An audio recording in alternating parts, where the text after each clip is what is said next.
हमारे साथ कांग्रेस पार्टी के वरिष्ठ नेता और राज्यसभा में डिप्टी लीडर प्रमोद तिवारी हैं। सर, ग्रेटर नोएडा में एक 27 साल के टेकी की मौत हो जाती है और अब परिवार सवाल नोएडा अथॉरिटी पर उठा रहा है और ये भी देखा जा रहा है कि आखिरकार वहां एक के बाद एक इतने लैप्सेस के लिए स्पेस क्यों छोड़ा गया। उसका परिवार ही नहीं सवाल उठा रहा है। ये हर समझदार आदमी के मन में एक बात पा रही, कैसी मनमानी, कैसी जमीन थी, कैसे ये गड्ढा खुदा हुआ था जिसमें गाड़ी की गाड़ी समा जाए। क्या उसको रोकने वाला जो एक प्रतिरोध होता है वो भी हटा हुआ था। और सबसे दुखद जो मुझे लगा कि वो अपने पिता को फोन कर रहा है। जो लोग आए वो बेबस होकर देख रहे हैं। आज के ज़माने में भारत की राजधानी से सटी हुई जगह पे एक सॉफ्टवेयर इंजीनियर अपना दम तोड़ रहा है, गुहार कर रहा है और हम उसको निकाल भी नहीं पा रहे हैं। हमारे पास कोई ऐसा संसाधन नहीं नोएडा के पास जो करोड़ों में लेता है डेवलपमेंट टैक्स। तो कुल मिला के अगर कहें हम तो मैं इसे दुर्घटना नहीं मानता, मैं इसे सीधी सादी हत्या मानता हूँ। मैं ये कहूँगा कि जो गठन हुआ है कमेटी का, ये इस बात का सुझाव दे कि भविष्य में ऐसी घटनाओं की पुनरावृत्ति ना हो। इसके लिए आज के ज़माने के हिसाब से, आज की आवश्यकता के हिसाब से नोएडा जैसी जगह पर बचाव का क्या हो, इस पर जरूर पूरा का पूरा ध्यान देना चाहिए। सर, एक और खबर उत्तर प्रदेश से ही जुड़ी हुई है। अभी मुक्तेश्वरानंद शंकराचार्य संगम जाते हैं। मौनी अमावस्या में वो अपने जो उनके अनुयायी हैं उनके साथ डुबकी लगाने के लिए संगम जा रहे थे, रोका गया। तस्वीरें आई, वीडियोस वायरल हैं। उसमें अभी मुक्तेश्वरानंद ये भी दावा कर रहे हैं कि संतों को पीटा गया। आपके प्रदेश के विपक्ष के बड़े नेता अखिलेश यादव भी इस मामले में बीजेपी पर हमलावर हैं। आप देखिए, मुझे सीधे एक चीज कहनी है, काफी भीड़ थी। मौनी अमावस्या सबसे महत्वपूर्ण होता है। मैं तो वहीं पढ़ा लिखा वहीं रहता हूँ।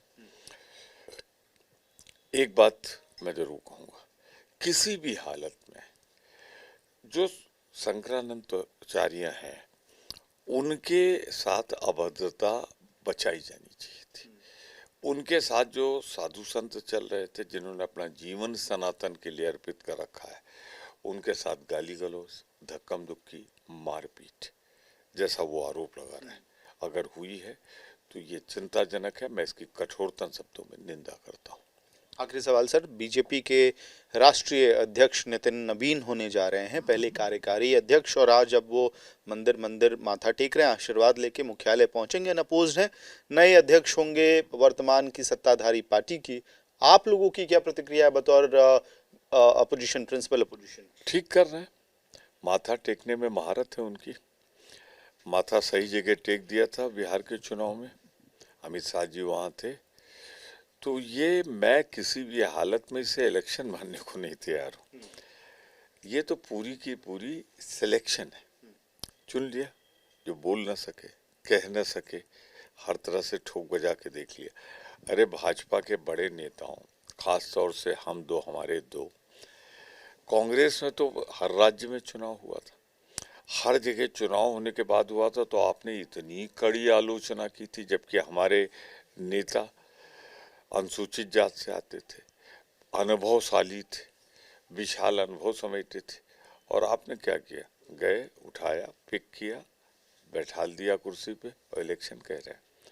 ये इलेक्शन नहीं, सिलेक्शन है, हम दो, हमारे दो का। लेकिन फिर आपकी ही पार्टी पर, कांग्रेस पार्टी पर हाईकमान कल्चर के बड़े सारे आरोप लगते हैं कि आप लोगों ने भी जब चुनाव किया तो ऐसे व्यक्ति पहले ही हाईकमान ने इंडिकेट कर दिया कि किसकी तरफ झुकाव है उनका। इस तमाम आरोप बीजेपी ने भी लगाए। हाईकमान है क्या? कांग्रेस ना।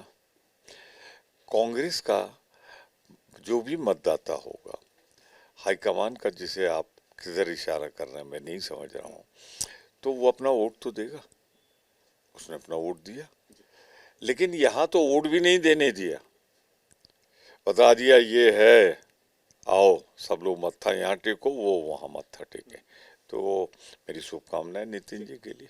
ठीक है, हमसे बात करने के लिए बहुत बहुत धन्यवाद। तो कांग्रेस की तरफ से तीखी प्रतिक्रिया है बीजेपी के नए अध्यक्ष नितिन नबीन को लेकर। वो कह रहे हैं कि उनका असल में इलेक्शन नहीं हुआ है, सिलेक्शन हुआ है और इससे एक नए राजनीतिक विवाद की शुरुआत संभवतः बीजेपी और कांग्रेस के बीच हो सकती है। वीडियो सहयोगी इमानुअल के साथ मैं अमित भारद्वाज, दिल्ली, आज तक।